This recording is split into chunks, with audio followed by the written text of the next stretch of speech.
Hey everyone, happy Thursday. We're going to get started in just a minute with Agent Chat Live. A couple announcements first before we do that. The Queries, Qualms, and Quirks episode with Mia P. Manansala came out today. So if you haven't checked that out, go ahead and do that. And I put a link in the chat.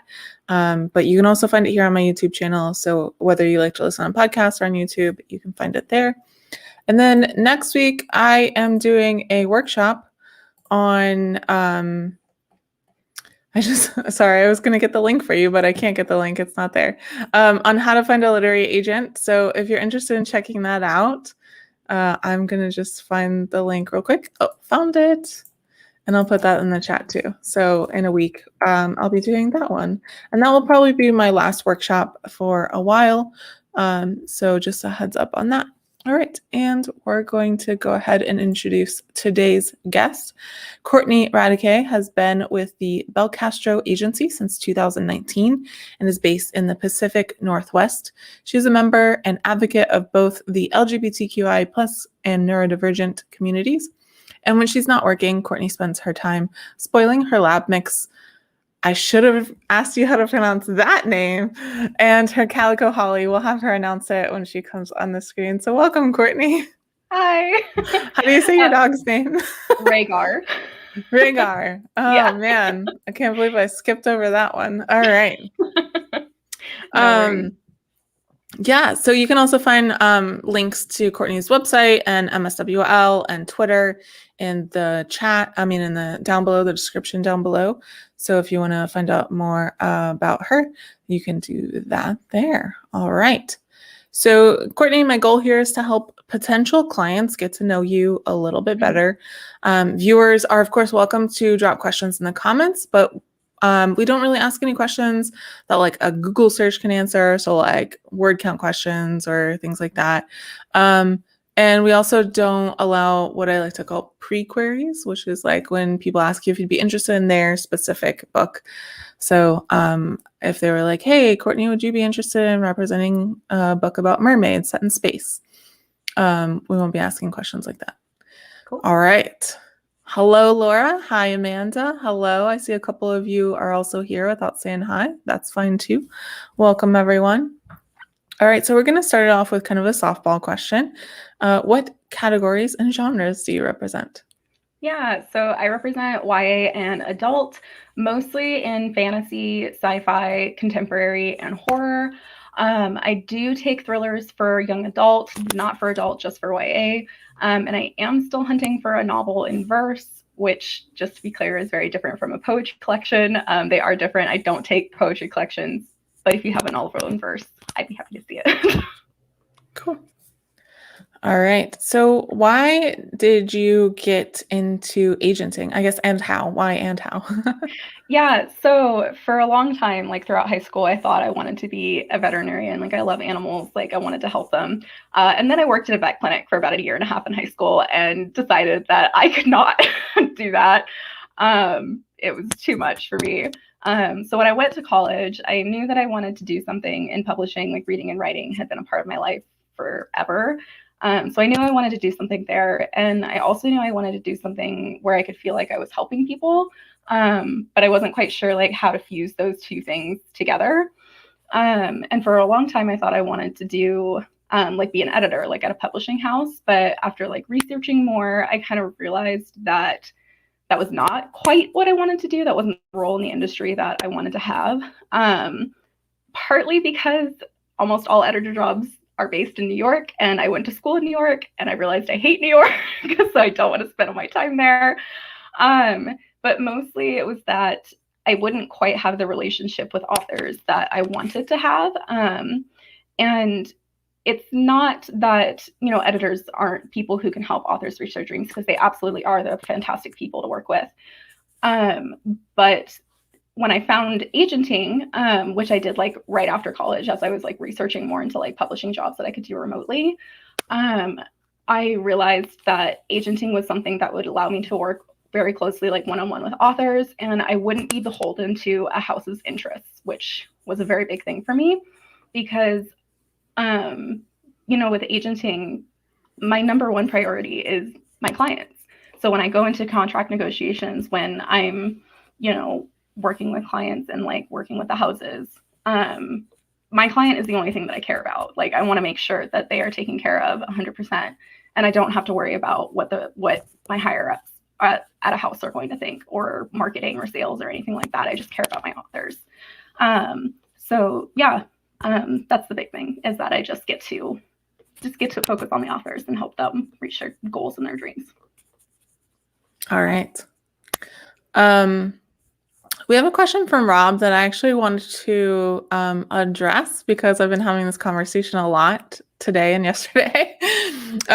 Rob said, I'm about to query an LGBTQIA contemporary. We need diverse books is dropping own voices. How do I indicate I'm queer without using own voices in my letter?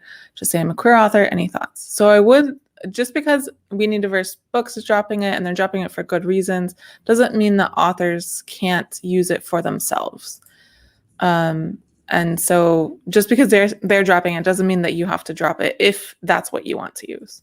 But I'll let Courtney add her thoughts too.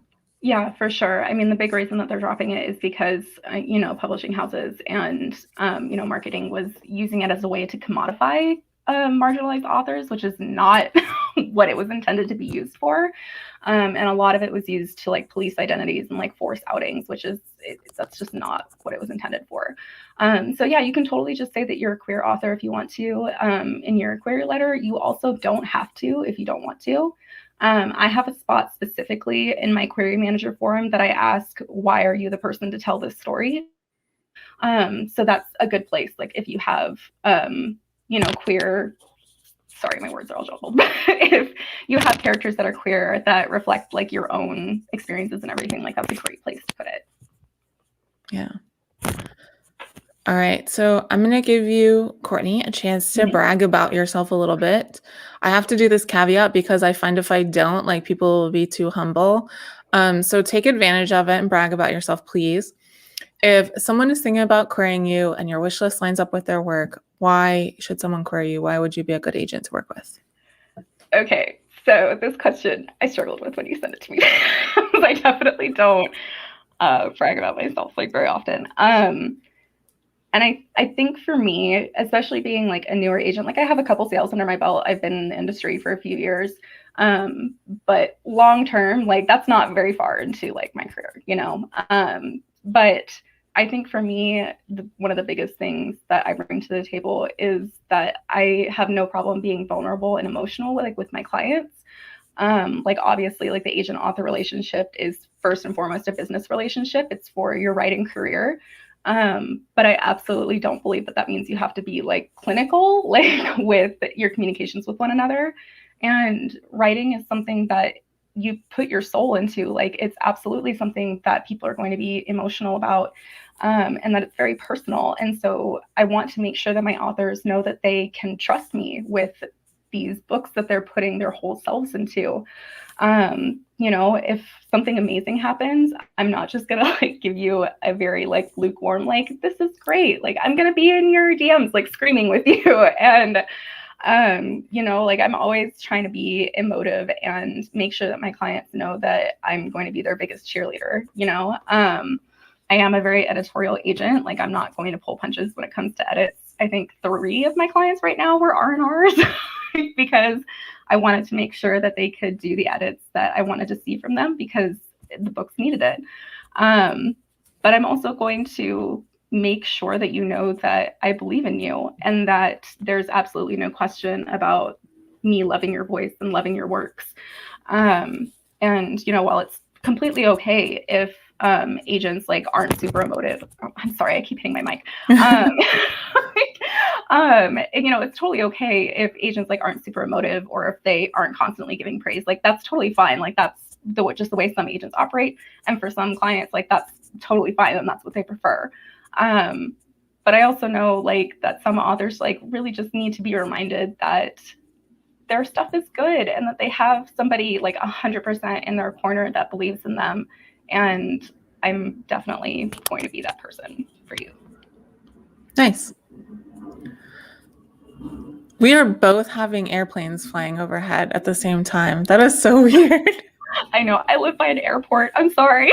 Where I am is not far from an airport either, so it happens a lot. That's so funny though. All right. So this is another one that kind of has like a little bit of like a caveat. Mhm. So a lot of times when this question is asked, it's like, if you had a magic wand, what would you change about the industry? But I'm such a pragmatist that upsets me, because I'm like, we don't have a magic wand. So let's say instead, which is very similar to having a magic wand, you're the CEO of like, HarperCollins or Penguin Random House and whoever else they're going to acquire. What would you change about the industry if you could? Kind of in a, not magic wand style, but, if you had a substantial amount of power, what do you think you would change about the publishing industry? Yeah. So yeah, like I know that these things like aren't going to be things that I can fix like right away or that anybody can really fix like right away. But I have like a laundry list here. Paid internships, first of all, like as a norm for both publishing houses and for agencies across the board. I personally, as an agent, would love to have a centralized database for editor information and something like Query Manager for agents to submit to editors, because it's a nightmare trying to find information on editors sometimes, because sometimes the houses don't keep their sites updated and everything. So that would be fabulous. Other than that, if everything could have the option to not work in New York, that would be fantastic. I know that there's been a lot of that with, the pandemic and everything, but I have seen some people going back into the office, and a lot of people are afraid that that's going to change. And if it could stay that people could work remotely, like that would be absolutely great. Because there's not much in this job that you really can't do like from your home office. Another thing would be just how much pressure there is on debut authors like right now, and has been for the last few years, because mid-list titles like are disappearing. And putting the onus back on publishing houses for how well a book does, because it really comes down to marketing, and that's what you're expecting from a house and a press. Like when you sell your book to them, is that they're going to market your book for you. And I really wish that, sorry, my cat is at the door. Let her in. Oh my gosh. Yeah, I'm kidding.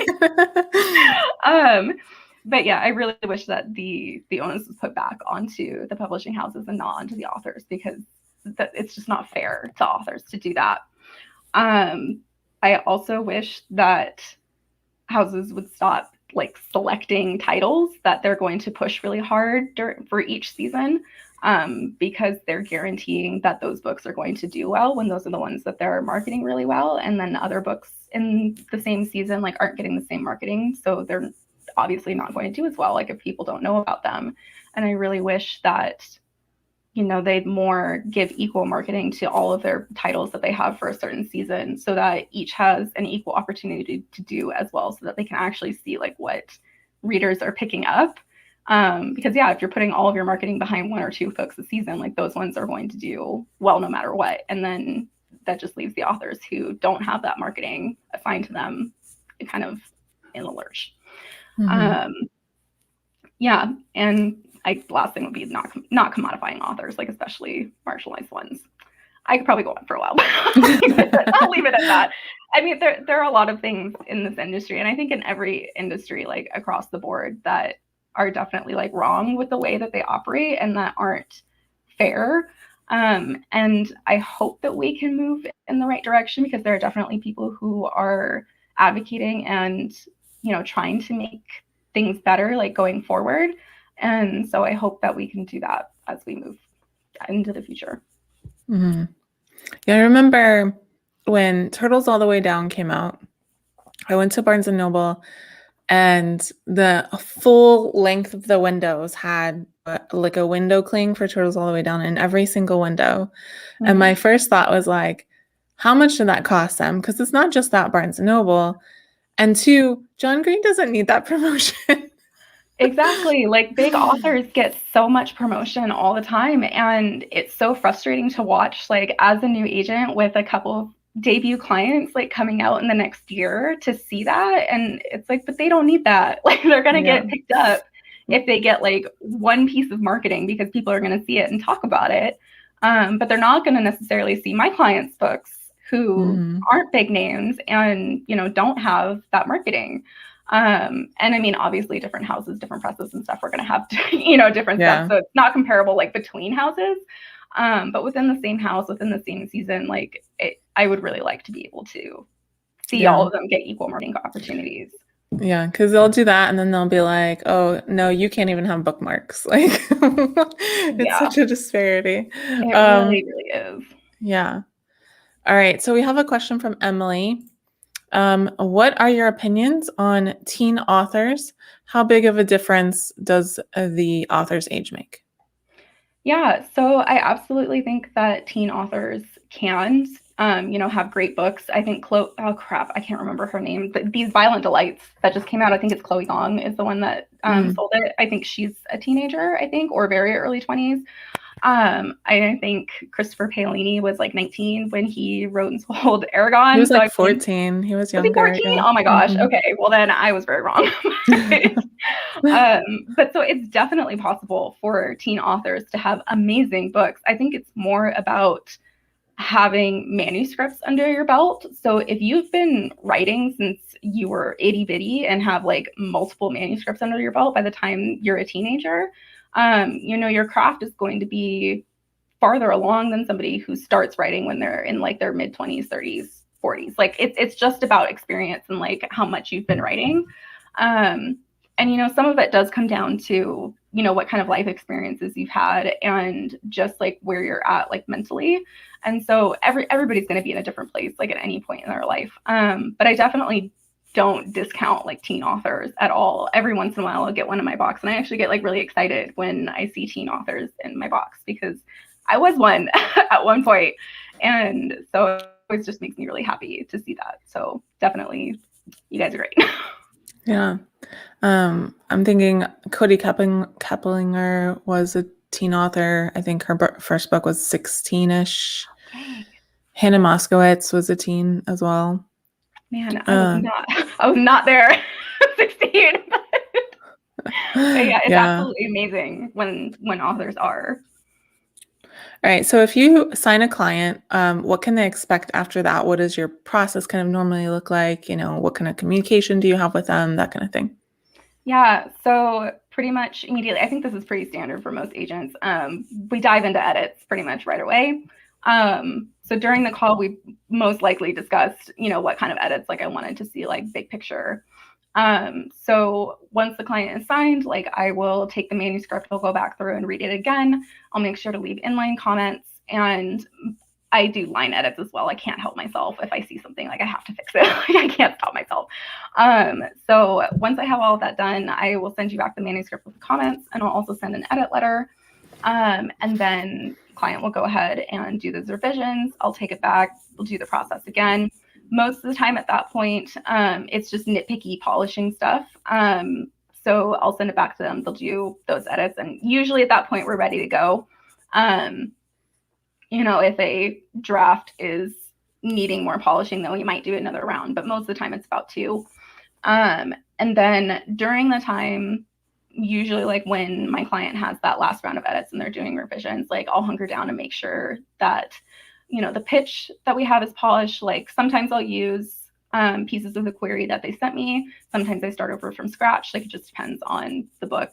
Also, I'll have them send me the synopsis that they have, and I'll tweak that and make sure that it looks, pretty and clean and correct for a synopsis, because synopses are really hard. And so it's really good to like just make sure that it looks all good and clean. And I'm also putting a sub list together throughout this whole process. And so normally while the client is doing that last round of edits, I'll send them the finalized submission list of editors and houses that we're going to submit to. I always make sure that they're okay with every single person that's on that list. And I also ask if there's anybody that they've maybe had their eye on that they want me to look into. It's not always a guarantee that they're going to go on the list, because sometimes I have more access to their wish lists and like what kind of imprint or press that they work at. And sometimes it's not the right fit, but, I always ask because, sometimes they could be fabulous and we add them on. So yeah, at that point, I make sure that pitch, synopsis, everything looks great with the client. And when we're both happy, we'll send it out to the first round of editors and then cross our fingers and wait and hope because it takes forever. For communication, I personally tend to lean on messaging and email really heavily. I know some agents tend to do calls pretty often, but for me with ADHD and social anxiety, that is not what I tend to personally prefer. I do always ask clients, like when I start working with them, if they're okay with that or if they prefer phone calls and video chats. And if they prefer calls, then we'll absolutely like work out a balance to where we're both happy with it. So far that hasn't been the case. I find that writers tend to like to have written communication, which is great. It's great for me. But yeah, I'm pretty relaxed with communication. For emails, like we'll go back and forth with edits like on emails because you have the documents and everything. And if there's like a bigger piece of information that I need to give, I'll typically like send an email, or if it's something that they need to be like easily able to access, like the submission list, like I'll send to them in an email. But I interact with like all of my clients, mostly on like Twitter DMs. If they have a quick question, if I have a quick update for them, if they have something that they want to tell me, or if I have something that I really quickly want to squeeze with them about, I'll message them. And sometimes it's even like stuff like not directly related to publishing. It's just like, look at my cute puppy today. So like I always just want to make sure that all of my clients feel like they can reach out to me whenever about whatever. Because, especially with me, I've had social anxiety for a lifetime, and I know exactly how awful it is to feel like you're a burden on somebody and that you can't reach out, or that what you're reaching out with is stupid, or that you have a stupid question or a stupid update and your agent doesn't want to hear about it. I want to hear about it. So I always want to make sure that they know that they can reach out to me at any point. I'm not always going to be able to get back to them right away because, I'm a human being. I have to sleep. I can get away from the computer sometimes. But they're always free to reach out to me, whether it's on email, messaging, whatever, whenever they have a question. And it's never going to be like a burden on me. It's never going to make me irritated or anything to get a message from my author. I actually get like really excited when my authors message me because I love talking to them.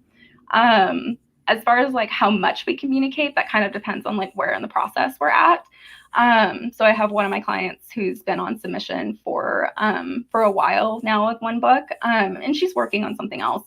But at this point, she doesn't need any input from me. I give her updates when I have them for her book. So that's about it. When we're actively working on edits or, submission lists and things like that, it can be almost every day we're talking. And then like my client right now that has a book coming out in October, we talk a couple times a week when she has stuff that she wants to talk to me about. So that's about it. All right. So we have a question from Patreon supporter Lodestar. If you support on Patreon at $5 a month or more, you can submit questions ahead of time for our guests.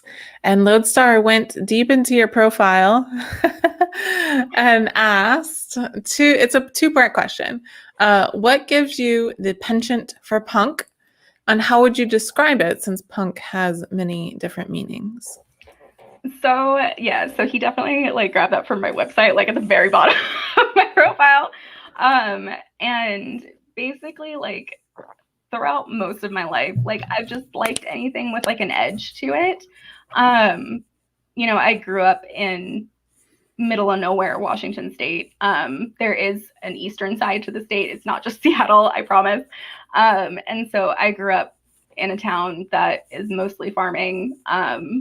There was not much in terms of diversity or like really being able to like break out of like any sort of box that you were put in. And so like I was the person that would wear like 5-inch heels to school with spikes on the back, or like have like, I don't do that anymore because I put comfort over my shoes. Wait. But I mean, I was just always like drawn toward that. Like, I mean, I'm definitely not like as punky or like goth as a lot of people are. I really love that aesthetic, and I wish that I was more able to do that. I just don't have the capacity to like put the effort into my clothes and my hair and my makeup. Like I can't do it. But, so yeah, like anything with an edge is just what I tend to like. And I'm so sorry, what was the second part of the question? Oh, how would you describe punk since it has so many different meanings? Oh gosh. I mean, I think of punk and I think of like rebelling against the norm is a big part of it for me. And whether that's in big ways or little ways, whether it's through dress or music or writing or whatever it is, anything that kind of pushes beyond like what society like deems like acceptable, like that tends to be more what I'm drawn to. And not that I don't like you know, basic things or whatever, but when things come up that have that edge to them, it's just like a little like warm, happy light bulb. It's just like, oh, like I like that better. Like that's what I like.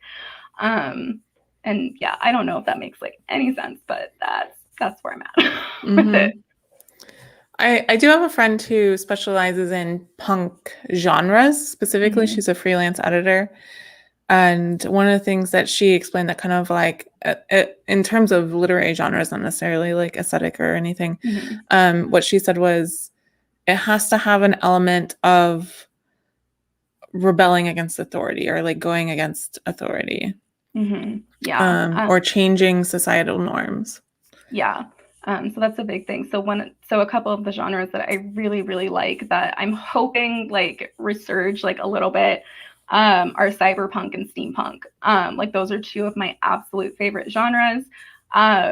And that's a big part of why a lot of the time they're grittier too and a little bit darker than what mainstream stuff is. And like that is just what I'm drawn to for sure in books, whether they fall into those genres or not. Like I tend to be drawn to that. Yeah. All right. So it's time for the quick round. Just fun questions to break things up early. No one's judging you except for the caffeine source one. All right. The first question. What is your favorite snack? It changes. Right now it's applesauce, weirdly. But if anything has chocolate in it, I'm game. I forgot. This is the first time ever I forgot to do there's like a lead up to that question actually. So it's fine. It doesn't affect the answer. Okay. But when I was like trying to come up with a name for this like interview series, because I'm terrible at coming up with names, I asked my Patreon to suggest names, and Lodestar had suggested Snack Time with an Agent. I like that. I really liked it because I felt like it conveyed like the kind of casualness that I wanted, but I also worried that it would convey or imply that it was only for kidlit writers, you know? Gotcha. So I didn't go with a name, but I did incorporate that question so that we would have that in here. All right. What is your preferred caffeine source? Tea for the most part, although if you live on the West Coast, there's a coffee stand called Dutch Bros that's very popular over here.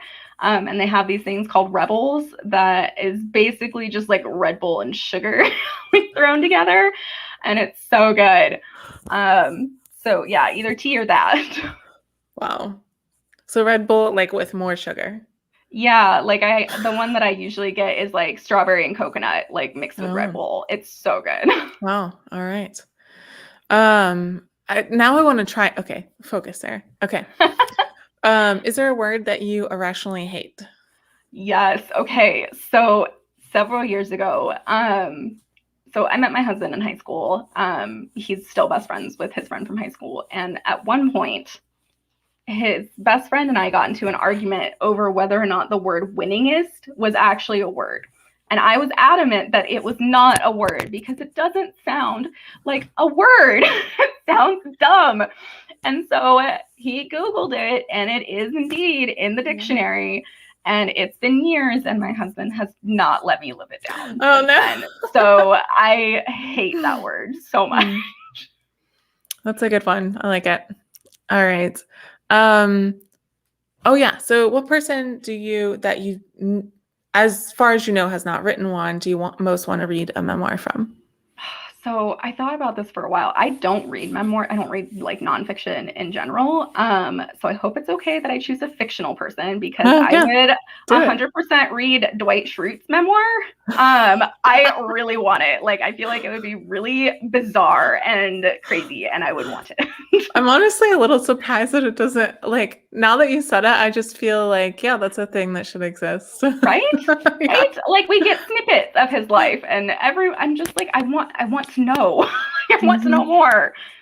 So yeah. All right. Who's your favorite superhero? Scarlet Witch, I think. I'm not super big into like the superhero stuff, but I do really like her. I like asking this question, especially of like non-superhero fans. Like, my niece said Elsa, and I was like, yeah, that's legit. I like it. I like that answer. Karen has a question. Sam, Dean, or both? Crap. Probably both. But if I had to choose one, probably Dean, honestly. Okay. Probably. I feel no, Dean. Definitely Dean. Okay. All right.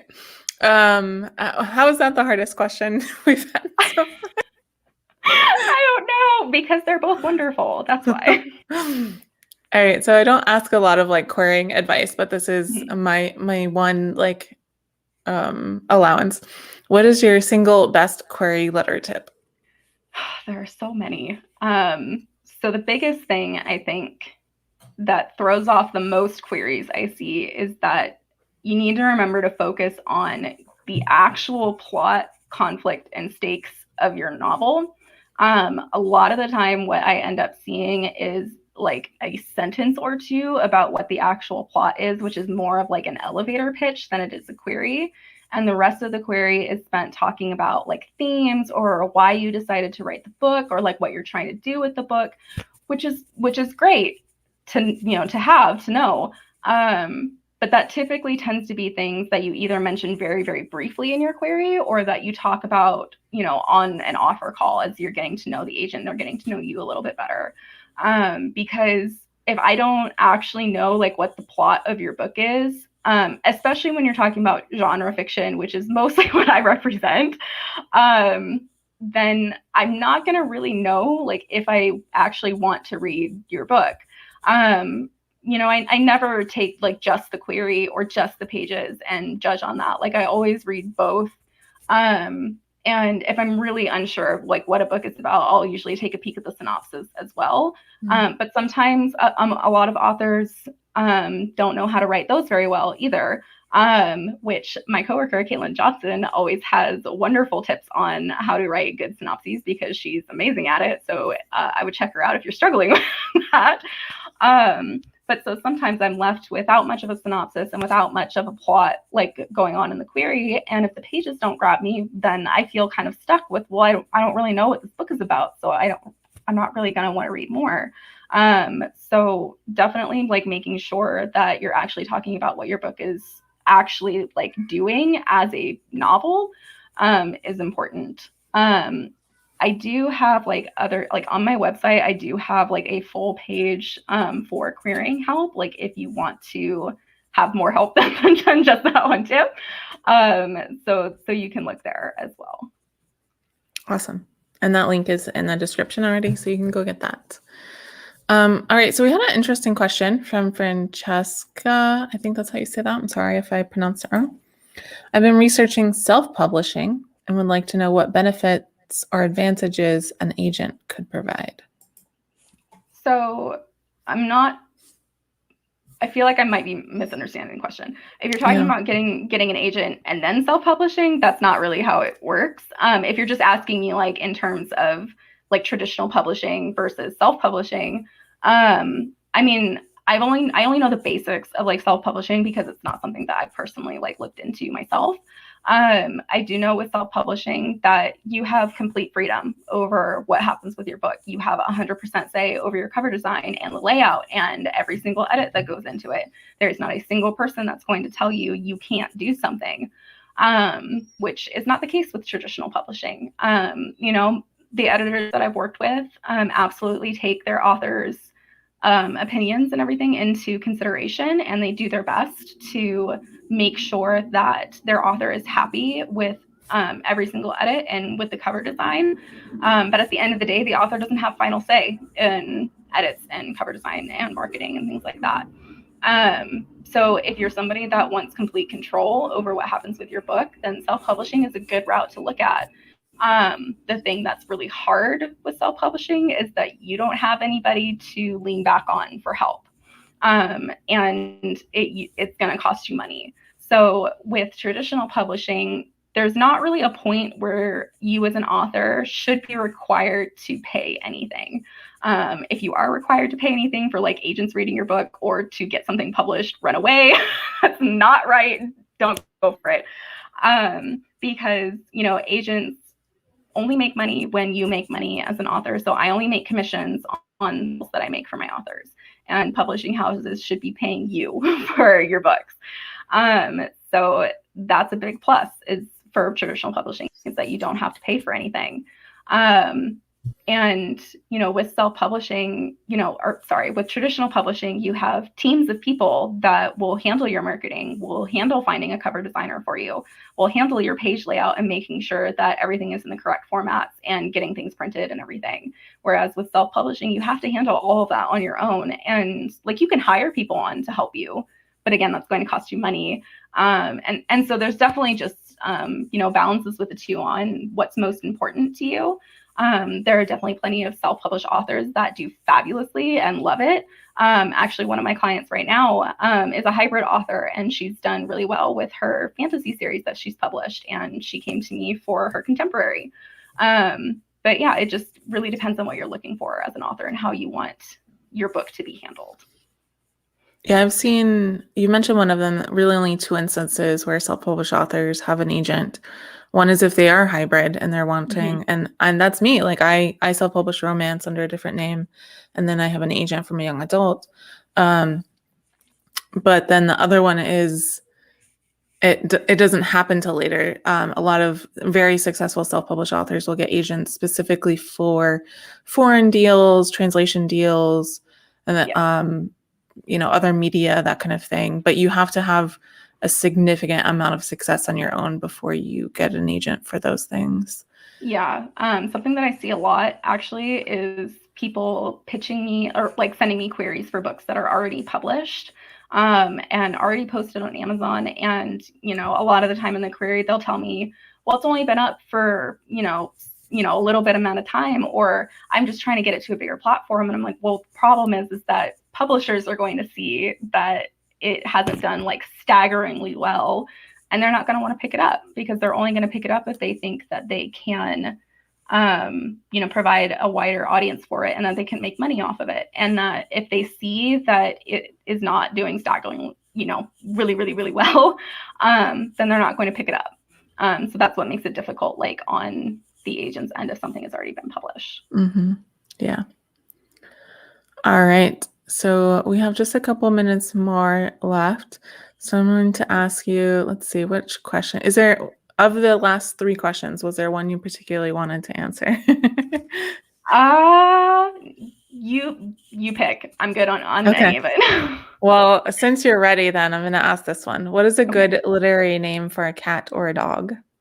So I'm biased because my dog's name is Rhaegar, and that comes from Game of Thrones. So I definitely am going to pick that one. Yeah, that's about it. That's okay. That was my favorite. Nice. My dog also has a literary name, but most people don't recognize it. What is it? You don't, if you hear the name, you don't think of it. It's Jasper. Is it Twilight? It is Twilight. Yeah. I'm slightly proud of myself for getting that. Good job. Yeah, he was named Chester in the Pound, and I was like, well, that's gotta go, no matter what. And we had because me and my sister had named him. We thought about calling him Cullen, but it just like it didn't fit, right? And so we were like kind of chatting, and we were like, and we said Jasper, and he turned, and I think it's because it sounds similar to Chester, Yeah. maybe. But we're like, yeah, that's it, and I like it's a that. perfect name for him. Yeah. Mhm. All right. Kieran had said Cleocatra. I like it. It's a good one. Puns are good. All right. I'm gonna ask you this other question too, and then Okay. we'll call it quits. What is your favorite thing about being a literary agent? Yeah, so I think I kind of mentioned it earlier on, but my absolute favorite thing is that I get to help authors like reach their goals and reach their dreams. You know, I've been writing myself since I was a very, very little kid. I know exactly what it feels like to put your entire soul onto a page and exactly how terrifying it is to even share it like with one person, let alone trying to get it published and have hundreds, if not thousands and thousands of people read and see this little piece of your soul. Like, I know exactly how terrifying it is. It feels like you're throwing it to the wolves. And I just love being able to be a safe harbor for my clients. Like I said earlier, like I get to be their advocate. I get to champion their works to editors and to publishing houses. And I mean, I think every writer knows it's very, very hard to talk about your own stuff. And I have that problem as well. But when I get to talk about my client stuff, I'm going to brag about you for days because I absolutely adore my clients. And the fact that I get to be their safe person in an industry that can feel very, very unsafe and very just very difficult and very hard to navigate, that I get to be the person that they can rely on is absolutely my favorite thing. Yeah. All right. Maxwell said, going back to the dog cat discussion, my cat was Chester in the Pound. That's funny. He's Apollo now. That's so funny because my cat is named Athena, but she was Athena in the Pound. Oh. Oh. All right. Well, thank you, Courtney, so much for coming on. Thanks for having me. Yeah, of course. Thank you to all of you watching, whether you're watching live or watching the replay or listening on the podcast. Appreciate you, however you're tuning in. If you haven't listened to my podcast, Queries, Qualms, and Quirks, just real quick, it ask published authors to share their successful query letter and share their journey from first spark to day of publication. So you get to hear a wide range of kind of like querying stories. And it's been really fun. And today was my 10th episode, which is exciting. If you don't know, like less than a third of podcasts make it to 10 episodes. So it's like a benchmark thing. Yeah. So very exciting. Yeah, I think that's it. Hopefully. Oh, so Saturday we have Pub Talk Live Author Journeys with Deborah H. Goldstein, who's a cozy mystery author. So hopefully we'll see you back for that. And Wednesdays, every day, we're doing virtual write-ins. So hopefully you'll join us for that as well. We try to keep you on task. Sometimes it works. I think that's everything. All right. Y'all have a good night, and we'll see you next time. Bye.